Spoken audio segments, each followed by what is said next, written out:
सत्ता की लालसा सबके हृदय को घेरे रहती है।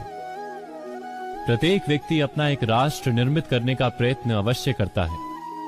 फिर वो राष्ट्र कुरु राष्ट्र की भांति बहुत बड़ा हो या फिर अपने परिवार तक सीमित हो, वो सत्ता प्राप्त करने का प्रयास अवश्य करता है। किंतु सत्ता का वास्तविक रूप क्या है?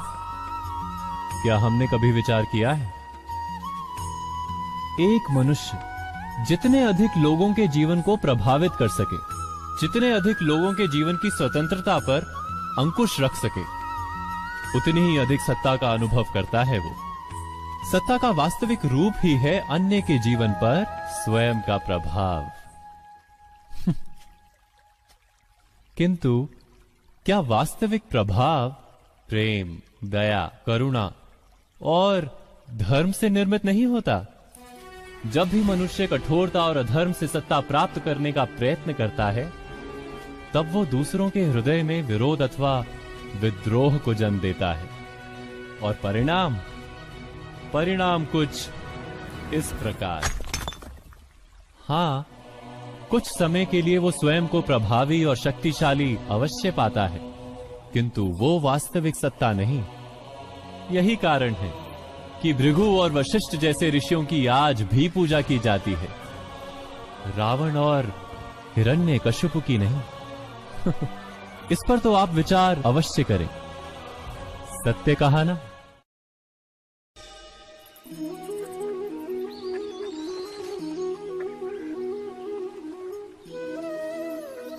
समय के आरंभ से ही मनुष्य को एक प्रश्न सदा पीड़ा देता है कि वो अपने संबंधों में अधिकतम सुख और कम से कम दुख किस प्रकार प्राप्त कर सकता है।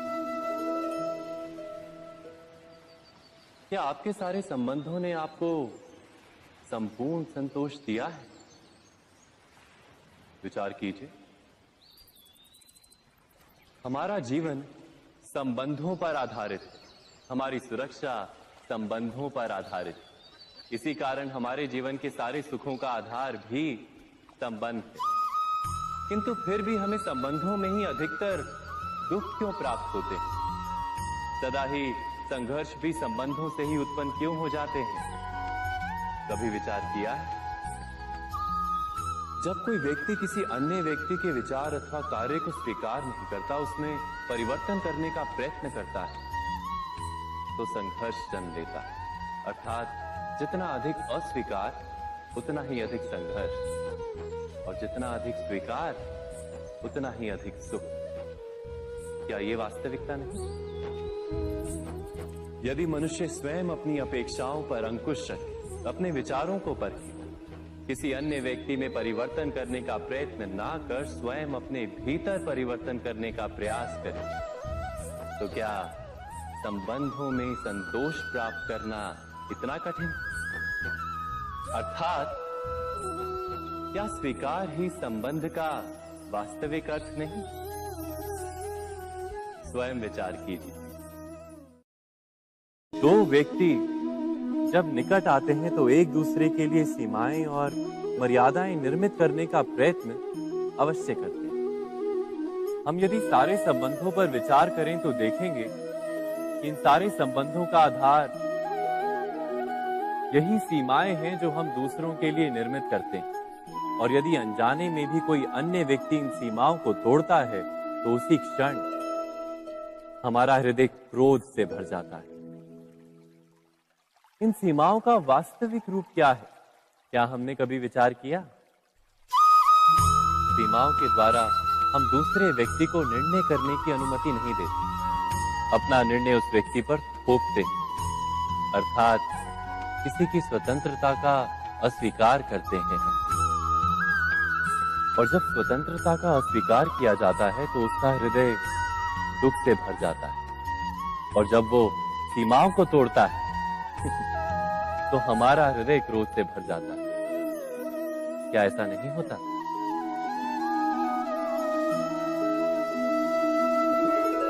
पर यदि एक दूसरे की स्वतंत्रता का सम्मान किया जाए तो किसी मर्यादाओं या सीमाओं की आवश्यकता ही नहीं होती। अर्थात जिस प्रकार स्वीकार किसी संबंध का देह है, क्या वैसे ही स्वतंत्रता किसी संबंध की आत्मा नहीं? स्वयं विचार कीजिए।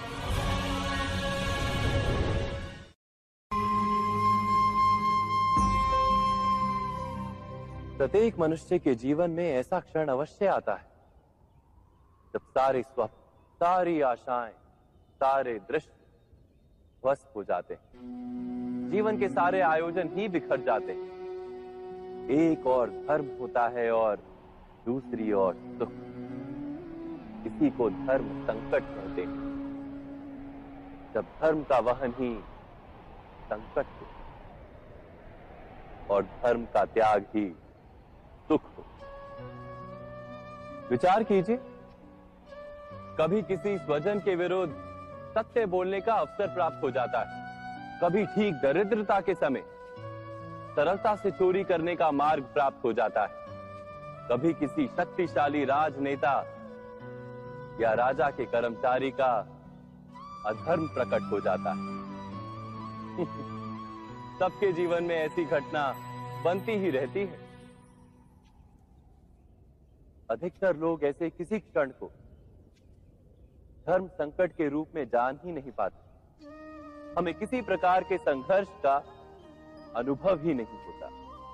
सहजता से सुख की ओर खींचे चले जाते हैं, जैसे मक्खी गुड़ की ओर खींची चली जाती। वास्तव में धर्म संकट का क्षण ईश्वर के निकट जाने का क्षण होता है। यदि हम संघर्षों से भयभीत ना हो, सुख की ओर आकर्षित ना हो, अपने धर्म पर दृढ़ रहे,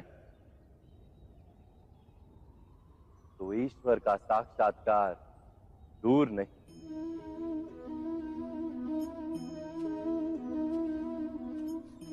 पवन से युद्ध करने वाला पत्ता यदि पेड़ से गिरता है तो भी आकाश की ओर उठता है। पवन से झुकने वाली घास वहीं भूमि पर रह जाती है। अर्थात धर्म संकट से यदि हम संकट को ही टाल दें तो सुख तो मिलता है, जीवन बढ़ता है, किंतु क्या चरित्र नहीं टूटता? क्या आत्मा दरिद्र नहीं हो जाती? क्या ईश्वर से अंतर नहीं हो जाता? स्वयं विचार कीजिए। जब भी किसी की आशा और इच्छा भंग होती है तो उसका हृदय क्रोध से भर जाता है। जिस व्यक्ति को वो अपना अपराधी समझता है उसे दंड देने का प्रयत्न करता है। पर क्या हमारी इच्छा या आशा का भंग होना क्या सदा ही किसी का अपराध होता है? इच्छाओं के अपूर्ण रहने के तो कई कारण हो सकते हैं। कुछ तो संजोग के कारण अधूरी रह जाती हैं और कुछ नियति के कारण। और कभी कभी इच्छाओं का स्वरूप ही ऐसा होता है कि वो पूर्ण नहीं हो पाती। बिना परिस्थिति पर विचार किए किसी को अपराधी मान लेना न्याय नहीं, प्रतिशोध है। न्याय का आधार तो दया है, करुणा है, और प्रतिशोध का आधार क्रोध, अहंकार। अर्थात हृदय में करुणा धारण किए बिना किसी के अपराध के विषय में विचार करना, किसी को दंड देना, क्या अपने आप में ही अन्याय नहीं? स्वयं विचार कीजिए।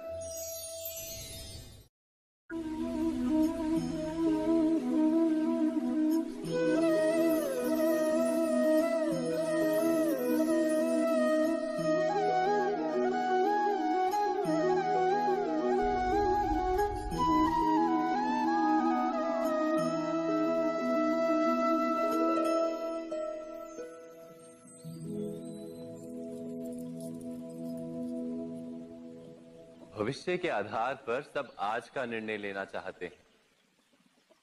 भविष्य में सुख मिले, भविष्य सुरक्षित हो, ऐसे निर्णय आज लेने का प्रयत्न रहता है सबका। आप अपने जीवन को देखिए, क्या आपके अधिकतर निर्णय के पीछे भविष्य का विचार नहीं होता? और हो भी क्यों ना। अपने जीवन को सरल और सुखमय बनाने का प्रयत्न करने का अधिकार सबका है। पर भविष्य तो कोई नहीं जानता, केवल कल्पना ही की जा सकती है। तो जीवन के सारे महत्वपूर्ण निर्णय कल्पनाओं के आधार पर ही करते हैं हम। क्या निर्णय करने का कोई तीसरा मार्ग हो सकता है? विचार कीजिए। सारे सुखों का आधार धर्म है और वो धर्म मनुष्य के हृदय में बसता है। तो प्रत्येक निर्णय से पूर्व स्वयं अपने हृदय से ये प्रश्न अवश्य पूछ लेना कि ये निर्णय स्वार्थ से जन्मा है या धर्म से। क्या इतना पर्याप्त नहीं? भविष्य के बदले धर्म का विचार करने से क्या भविष्य अधिक सुखपूर्ण नहीं होगा? स्वयं विचार कीजिए।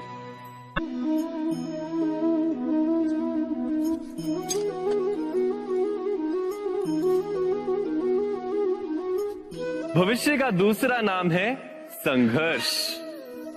हृदय में आज इच्छा होती है और यदि पूर्ण नहीं हो पाती तो हृदय भविष्य की योजना बनाता है। भविष्य में इच्छा पूर्ण होगी ऐसी कल्पना करता रहता है, किंतु जीवन ना तो भविष्य में है ना अतीत में। जीवन तो इस क्षण का नाम, अर्थात इस क्षण का अनुभव ही जीवन का अनुभव। पर हम ये जानते हुए भी इतना सा सत्य समझ नहीं पाते। या तो हम बीते हुए समय के स्मरणों को घेर कर बैठे रहते, या फिर आने वाले समय के लिए हम योजनाएं बनाते रहते हैं और जीवन जीवन बीत जाता है। एक सत्य यदि हम हृदय में उतार लें कि ना हम भविष्य देख सकते हैं ना ही भविष्य निर्मित कर सकते हैं, हम तो केवल धैर्य और साहस के साथ भविष्य को आलिंगन दे सकते हैं, स्वागत कर सकते हैं भविष्य का। तो क्या जीवन का हर पल जीवन से नहीं भर जाएगा? स्वयं विचार कीजिए।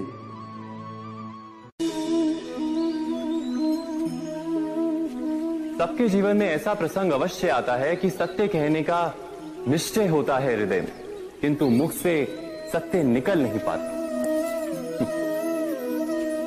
कोई भय मन को घेर लेता है। किसी घटना अथवा प्रसंग के बारे में बात करना या फिर स्वयं से कोई भूल हो जाए उसके बारे में कुछ बोलना, क्या ये सत्य है? नहीं, ये तो केवल तथ्य है। अर्थात जैसा हुआ था वैसा केवल बोल देना सामान्य सी बात है। किंतु कभी कभी उस तथ्य को बोलते हुए भी भय लगता है। कदाचित किसी दूसरे की भावनाओं का विचार आता है मन, दूसरे को दुख होगा ये भय भी शब्दों को रोकता है। तो ये सत्य क्या है? क्या हमने कभी विचार किया है?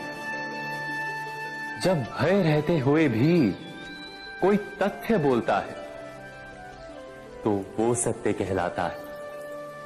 वास्तव में सत्य कुछ और नहीं, केवल निर्भयता का दूसरा नाम है। और निर्भय होने का कोई समय नहीं होता, क्योंकि निर्भयता आत्मा का स्वभाव है। अर्थात क्या प्रत्येक क्षण सत्य बोलने का क्षण नहीं होता?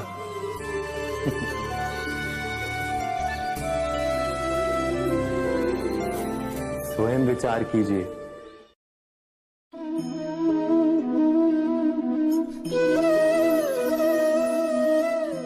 परंपरा में धर्म बसता है और परंपराएं ही धर्म को संभालने का कार्य करती हैं, ये सत्य है।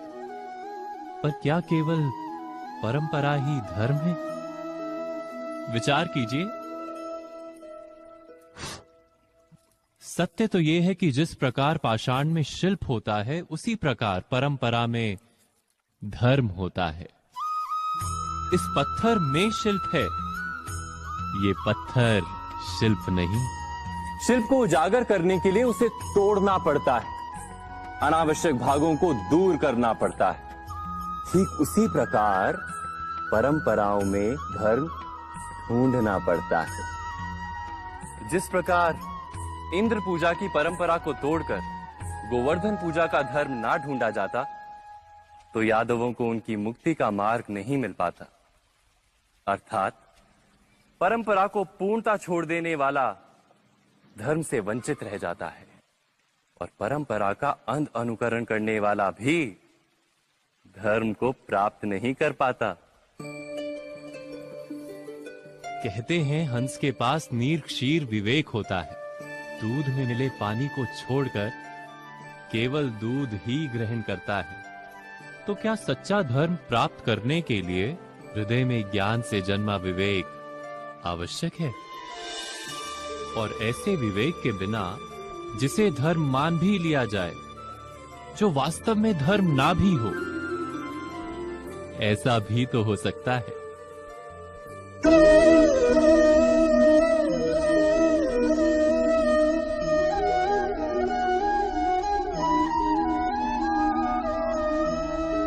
महाभारत का ये युद्ध, महाभारत की ये कथा अनेक सत्यों को प्रस्थापित करती है। महानतम सत्य ये कि अलगपन और भिन्नता ही अधर्म का मूल है और एकात्मता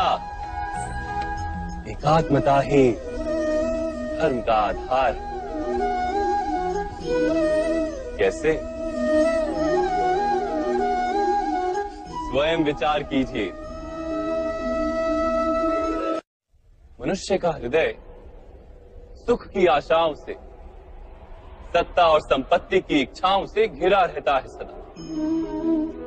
किंतु सामान्य रूप से मनुष्य अपने माता पिता, संतानों, भाई बहन या पत्नी के साथ उचित व्यवहार ही करता है, कोई अन्याय नहीं करता। वो सुख और संपत्ति को समान भागों में बांटकर भोगता है, क्योंकि वो ये जानता है कि उसके सुख का आधार है उसका परिवार, उसके सुख का कारण है उसका परिवार। मनुष्य ये भी जानता है कि उसका सुख समाज से आता है, किंतु वो समाज के साथ अन्याय कर लेता है, समाज का शोषण कर लेता है, क्योंकि वो समाज को अपने सुख का कारण नहीं मानता, वो समाज को अपने सुख का साधन मानता है। भेद है तो कारण और साधन में। मनुष्य को जब ये बोध हो जाता है कि सारा संसार परमात्मा का ही रूप है, प्रत्येक जीव परमात्मा का ही अंश है, अर्थात कोई पराया नहीं, सब अपने, ये सारा संसार अपना ही है, अपना ही परिवार है, तो क्रोध का कोई कारण ही नहीं रह जाता। सारे संघर्ष, सारा वैर, सारा प्रतिशोध नष्ट हो जाता है। अंतर में परमात्मा और संसार में एकात्मता, यही धर्म का मूल सिद्धांत है। महाभारत की ये यात्रा क्रोध से बोध की यात्रा है, भिन्नता से एकात्मता की यात्रा है। भूमि पर वास करने वाली प्रजा जब तक इस महाभारत की कथा को अपने स्मरणों में जीवित रखेगी, तब तक ऐसा विध्वंस पुनः नहीं होगा। कोई भी शक्ति इसकी महत्ता का वस्त्र हरण नहीं कर पाएगी।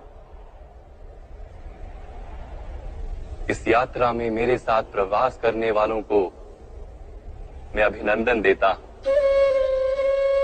उनके हृदय में धर्म का बीज स्थापित, कल्याण, संसार का कल्याण। ओम सहना भवतु। ईश्वर हमारा रक्षण करे। सहनो भुनक्तु। हम सब मिलकर सुख भोगें। सहवीर्यम करवावहै, एक दूसरे के लाभ प्रयास करें। तेजस्विनावधितमस्तु, हम सबका जीवन तेज से भर जाए। मां विद्विषावहै, परस्पर कोई द्वेष या ईर्ष्या ना हो।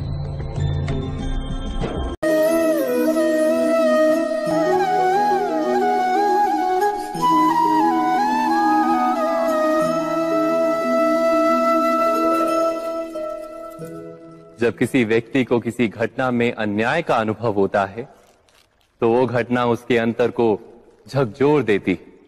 समस्त जगत उसे अपना शत्रु प्रतीत होता है। अन्याय लगने वाली घटना जितनी बड़ी होती है, मनुष्य का हृदय भी उतना ही अधिक विरोध करता है। उस घटना के उत्तर में वो न्याय मांगता है, और ये योग्य भी है। वास्तव में समाज में किसी भी प्रकार का अन्याय व्यक्ति की आस्था और विश्वास का नाश है। किंतु ये न्याय क्या है? न्याय का अर्थ क्या है? अन्याय करने वाले को अपने कार्य पर पश्चाताप हो और अन्याय भुगतने वाले के मन में फिर से विश्वास जगे समाज के प्रति। इतना ही अर्थ है ना न्याय का। किंतु जिसके हृदय में धर्म नहीं होता, वो न्याय को छोड़कर बैर और प्रतिशोध को अपनाता है। हिंसा के बदले प्रतिहिंसा की भावना लेकर चलता है। स्वयं भोगी हुई पीड़ा से कहीं अधिक पीड़ा देने का प्रयत्न करता है, और इस मार्ग पर चलते अन्याय को भुगतने वाला स्वयं अन्याय करने लगता है। शीघ्र ही वो अपराधी बन जाता है। अर्थात न्याय और प्रतिशोध के बीच बहुत कम अंतर होता है, और इसी अंतर का नाम है धर्म। क्या ये सत्य नहीं? स्वयं विचार कीजिए। व्यक्ति को जब उसके अपराध का दंड मिलता है, तब कभी कभी उस न्याय को देखकर मन कचोटता है। प्रश्न उठता है हृदय में कि जब वो अपराध हुआ था तब व्यक्ति भिन्न था। उसके पश्चात उसने इतने पश्चाताप किए, स्वयं में इतना परिवर्तन किया, फिर उसे दंड क्यों मिले? पर जहां आघात होता है वहां प्रत्याघात भी होता है। जैसा कर्म वैसा फल। यदि किसी को प्रेम दोगे तो सुख प्राप्त होगा, यदि किसी की हत्या करोगे तो मृत्यु दंड मिलेगा। जैसा कार्य वैसा ही न्याय। तो फिर प्रायश्चित और पश्चाताप का कोई मूल्य नहीं है? अवश्य है मूल्य। प्रायश्चित और पश्चाताप मनुष्य की आत्मा को बलवान करता है। आने वाले दंड को स्वीकार करने के लिए मनुष्य को तैयार करता है। अर्थात बिना प्रायश्चित के दंड स्वीकार करने का कोई मूल्य है? स्वयं विचार कीजिए।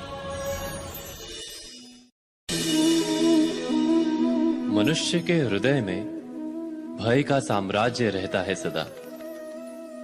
कभी संपत्ति के नाश का भय, कभी अपमान का भय, कभी अपनों से छूट जाने का भय। इसीलिए भय का होना सबको स्वाभाविक ही लगता है। क्या कभी विचार किया है, जो स्थिति अथवा वस्तु भय को जन्म देती है, क्या वहीं से वास्तव में दुख आता है? नहीं, ऐसा तो कोई नियम नहीं। और सबका अनुभव तो ये बताता है कि भय धारण करने से भविष्य के दुख का निवारण नहीं होता। भय केवल आने वाले दुख की कल्पना मात्र ही है।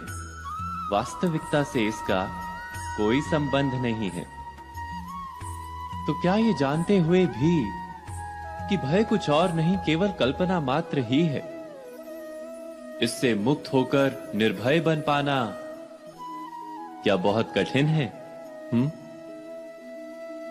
अवश्य विचार कीजिएगा।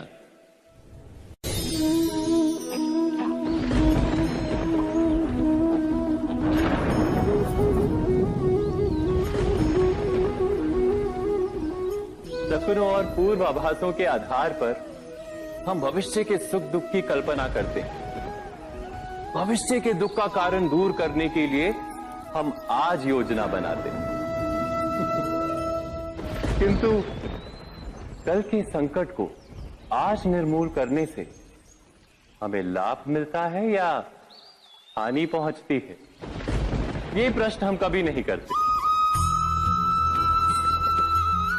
सत्य तो ये है कि संकट और उसका निवारण सात जन से, व्यक्ति के लिए भी और सृष्टि के लिए भी। नहीं, आप अपने भूतकाल का स्मरण कीजिए, इतिहास को देखिए। आप तुरंत ही ये जान पाएंगे कि जब जब संकट आता है तब तब उसका निवारण करने वाली शक्ति भी जन्म लेती है। यही तो जगत का चलन है। वस्तुतः संकट ही शक्ति के जन्म का कारण है। प्रत्येक व्यक्ति जब संकट से निकलता है तो एक पद आगे बढ़ा होता है, अधिक चमकता है, आत्मविश्वास से अधिक भरा होता है, न केवल अपने लिए अपितु विश्व के लिए भी। क्या ये सत्य नहीं? वास्तव में संकट का जन्म है एक अवसर का जन्म, अपने आप को बदलने का, अपने विचारों को ऊंचाई पर करने का अवसर, अपनी आत्मा को बलवान और ज्ञान मंडित बनाने का अवसर। जो ये कर पाता है उसे कोई संकट नहीं होता, किंतु जो ये नहीं कर पाता वो तो स्वयं एक संकट है विश्व के लिए। विचार कीजिए।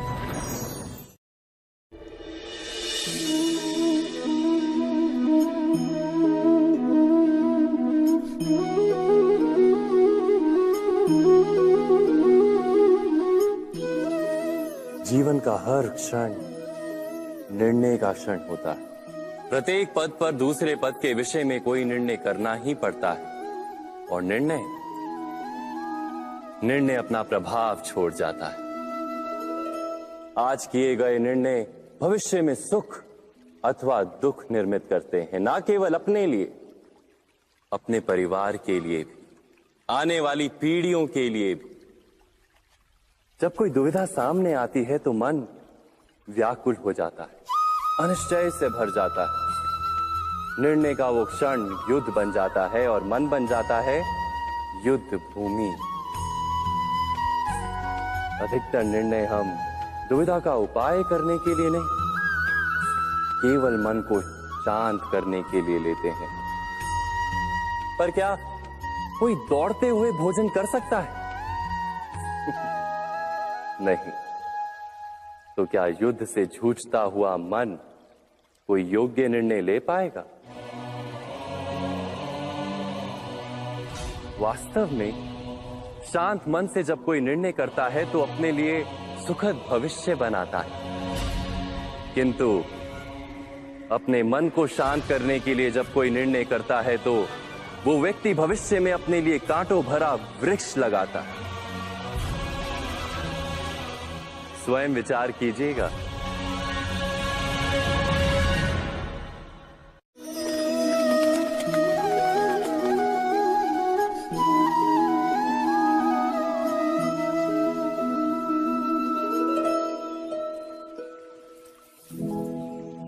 निर्णय के क्षण में हम सदा ही किसी अन्य के सुझाव, सूचना, मंत्रणा या परामर्श को आधार बनाते हैं, और हमारे भविष्य का आधार हमारे आज लिए गए निर्णय के ऊपर होता है। तो क्या हमारा भविष्य किसी अन्य के परामर्श, किसी अन्य के सुझाव का फल है? क्या हमारा संपूर्ण जीवन किसी अन्य की बुद्धि का परिणाम?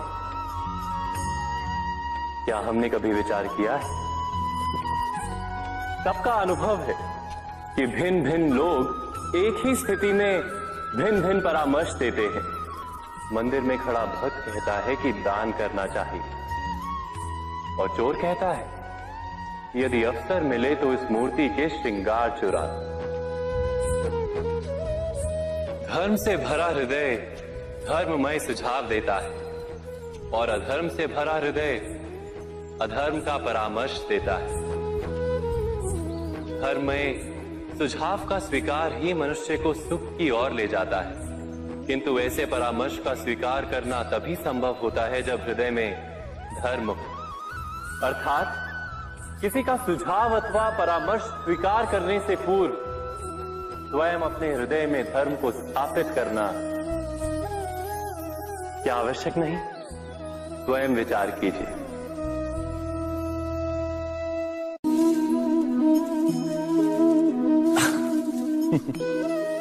मनुष्य के सारे संबंधों का आधार है अपेक्षा। पति कैसा हो जो मेरा जीवन सुख और सुविधा से भर दे? पत्नी कैसी हो जो सदैव मेरे प्रति समर्पित रहे? संतान कैसी हो जो मेरी सेवा करे, मेरा आदेश माने?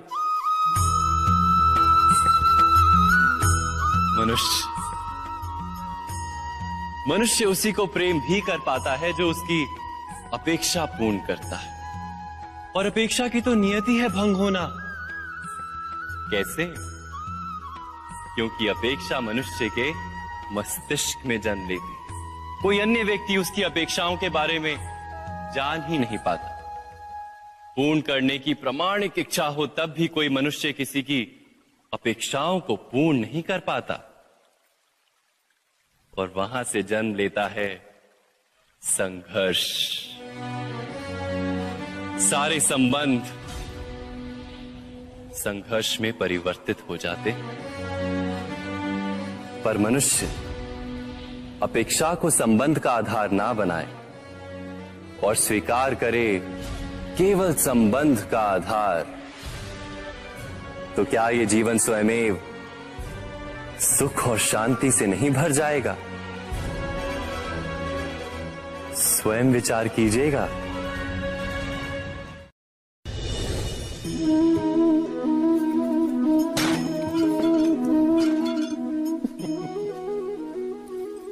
कभी कभी कोई घटना मनुष्य के जीवन की सारी योजनाओं को तोड़ देती और मनुष्य उस आघात को अपने जीवन का केंद्र मान लेता। पर क्या भविष्य मनुष्य की योजनाओं के आधार पर निर्मित होते हैं? नहीं।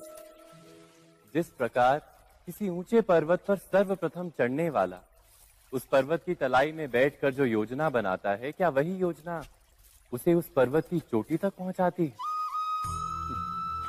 नहीं। वास्तव में वो जैसे जैसे ऊपर चढ़ता है वैसे वैसे उसे नई नई चुनौतियां, नई नई विडंबनाएं, नए नए अवरोध मिलते हैं। प्रत्येक पद पर वो अपने अगले पद का निर्णय करता है। प्रत्येक पद पर उसे अपनी योजनाओं को बदलना पड़ता है। कहीं पुरानी योजना उसे खाई में ना ढकेल दे। वो पर्वत को अपने योग्य नहीं बना पाता, केवल स्वयं को पर्वत के योग्य बना सकता है। क्या जीवन के साथ भी ऐसा ही नहीं? जब मनुष्य जीवन में किसी एक चुनौती को, एक अवरोध को अपने जीवन का केंद्र मान लेता है, अपने जीवन की गति को ही रोक देता है, तो वो अपने जीवन में सफल नहीं बन पाता और ना ही सुख और शांति प्राप्त कर पाता। अर्थात जीवन को अपने योग्य बनाने के बदले स्वयं अपने को जीवन के योग्य बनाना ही सफलता और सुख का एकमात्र मार्ग नहीं? स्वयं विचार कीजिए।